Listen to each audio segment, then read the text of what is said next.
Hi hello friends, welcome back to Uzhavum Ulagum YouTube channel. நம்மளுக்கு என்ன topic பார்க்க போகிறோம்னா, மாட்டுச்சாணை குப்பைக்குழி வந்து நம்ம நாட்டுக்கோழிகளுக்கு எப்படி பயனுள்ளதாக இருக்குது அப்படின்றத விரிவாக பார்க்க போகிறோம். இதுக்கு முன்னாடி நம்ம வீடியோ இப்போ தான் முதல்ல பார்க்குறீங்கன்னா, இல்லை நம்ம சேனல் சப்ஸ்கிரைப் பண்ணாமல் இருந்தால் மறக்காமல் சப்ஸ்கிரைப் பண்ணிக்கிங்க. அப்படியே பக்கத்தில் வர பெல் பண்ணி கிளிக் பண்ணிக்கிங்க. சரி, வாங்க வீடியோக்குள்ளே போகலாம். நாட்டுக்கோழி வளர்ப்பை பொறுத்த வரைக்கும் இந்த மாட்டுச்சாணை குப்பைக்குழி அப்படிங்கிறது வந்து ஃப்ரீ காஸ்ட் தீவன மேலாண்மை அப்படின்னு தான் நான் சொல்லுவேன். ஏன் அப்படி சொல்கிறேன்னு பார்த்தீங்கன்னா, நீங்கள் அசோலா வளர்த்து கோழிகளுக்கு கொடுத்தாலும் சரி, இல்லை ஹைட்ரோபோனிக்ஸ் முறையில் தானியங்களை வளர்த்து கோழிகளுக்கு கொடுத்தாலும் சரி, இல்லை ஒரு நல்ல ஆரோக்கியமான தானியங்களை வந்து கோழிகளுக்கு கொடுக்கும் பொழுது நம்ம காஸ்ட் வைஸ் ரொம்ப அதிகமாகும். ஸோ இந்த மாதிரி குப்பை குழிகள் வந்து நீங்கள் அதிகப்படியாக அமைச்சு நம்ம வந்து இன்டகிரேட்டிங்காக பண்ணும் பொழுது இந்த மாட்டுச்சாண குப்பை குழிகளை வந்து நம்ம வந்து கோழிகளுக்கு ஒரு 4-5 இடங்களை அமைச்சு பயன்படுத்தும் பொழுது நமக்கு வந்து காஸ்ட் வைஸ் கொஞ்சம் குறையிறதுக்கு வாய்ப்பு இருக்குது.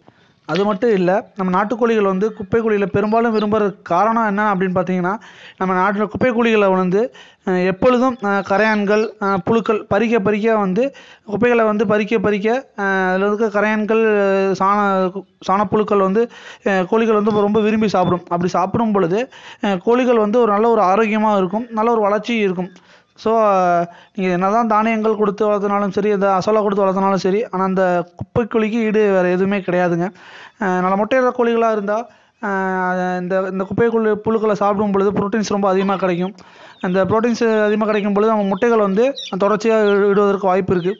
இளம் குஞ்சுகளாக இருந்ததுன்னா இந்த கரையான்கள் மற்றும் புழுக்களை வந்து சாப்பிடும் பொழுது அதோட வளர்ச்சி வந்து ரொம்ப ஈஸியாக இருக்கும்.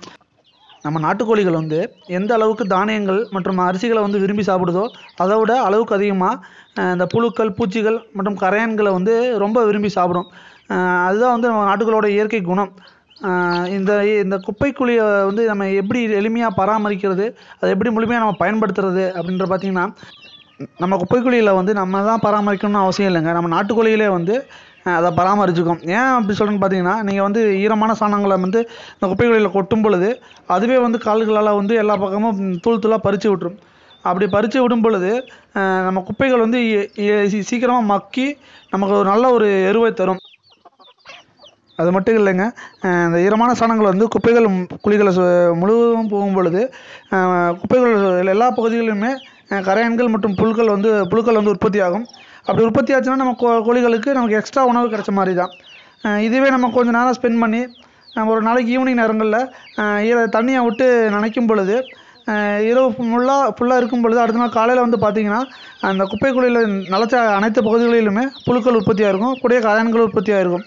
ஸோ அடுத்த நாள் வந்து கோழிகள் வந்து அந்த புழுக்கள் மற்றும் கரையான்களில் வந்து நிறைய எடுத்துக்கும். மேலும் நம்ம ஈரமான சாணங்களை போடும் பொழுது இப்படியே தினந்தோறும் போட்டுக்கிட்டே இருக்கும் பொழுது குப்பைகளும் ஒரு நல்ல ஒரு எருவாக மாறும். அப்புறம் இன்னொன்று வந்து நம்ம கோழிகளுக்கு நல்ல ஒரு தரமான உணவு கிடைக்கும். இந்த மாதிரி முறையில் நம்ம நாட்டுக்கோழிகள் வளர்த்தும் பொழுது நம்ம நாட்டுக்கோழிகள் வந்து ஒரு நல்ல ஒரு தரமாகவும் நல்ல ஒரு சுவையாகவும் நமக்கு இருக்கும். அது மட்டும் இல்லை, நம்ம நாட்டுக்கோழிகள் வந்து நல்ல ஒரு ஆரோக்கியமாகவும் இருக்கும். எந்த அளவுக்கு நம்ம குப்பைக்குழிகளை கிளறி புழுக்கள் பூச்சிகளை சாப்பிடுதோ அந்த அளவுக்கு கோழிகள் வந்து ரொம்ப ஆரோக்கியமாக இருக்கும்.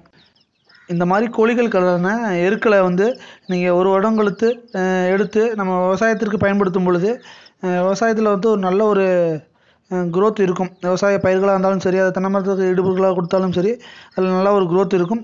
நம்ம போடும் உரங்களை வந்து உடனடியாக வந்து போய் விவசாய பயிர்களை போய் சென்றடையும். ஸோ நம்ம வந்து 2 in பர்பஸ் தான். நாட்டுக்கோழி வளர்ப்புலேயே ஒரு நல்ல ஒரு லாபத்தை ஈட்ட முடியும், அதே சமயம் இந்த குப்பைகளை வைத்து நம்ம விவசாயத்திலும் நல்ல ஒரு பலனை எதிர்பார்க்க முடியும். ஸோ இந்த மாதிரி குப்பை குழிகளை கண்டிப்பாக அமைச்சிங்கன்னா மட்டும்தான் நம்ம நாட்டுக்கோழிகளை வந்து தரமாகவும் நல்ல ஒரு சுவையாகவும் மக்களுக்கு கொடுக்க முடியும். நாட்டுக்கோழி வளர்ப்பில் கருவாடு வந்து ரொம்ப முக்கியமான ஒன்று. அதை பற்றிய வீடியோ வந்து முன்னாடி போட்டிருக்கேன். அப்படி பார்க்கல அப்படின்னா டிஸ்கிரிப்ஷன் லிங்க் கொடுக்குறேன், மறக்காமல் பாருங்கள். மீண்டும் ஒரு நல்ல பதிவுடன் உங்களை சந்திக்கும் வரை உங்களிடம் வந்து விடைபெறுவது உங்களில் ஒருவன். உழவும் உலகம் யூடியூப்.